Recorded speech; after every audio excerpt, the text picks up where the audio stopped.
আসলে একটি নতুন অভিজ্ঞতা আজকে হচ্ছে আমাদের, কারণ আমরা যদিও রাজশাহীবাসী, পদ্মা নদীর পাশেই বাসা, কিন্তু এভাবে কখনো সরাসরি জেলের সাথে জাল নিয়ে তাদের সাথে মাছ ধরতে যাওয়া এটি কিন্তু দেখা হয়নি।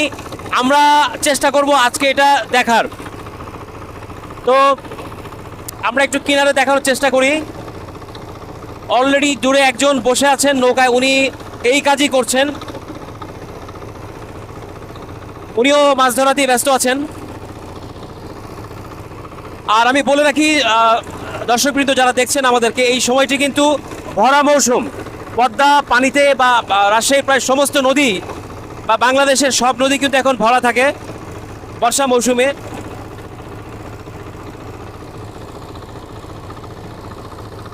আশা করছি ভিউয়ার যারা দেখছেন আপনারা সকলেই এনজয় করছেন ভিডিওটি। আমরা নিজেরাও পার্সোনালি খুব এনজয় করছি।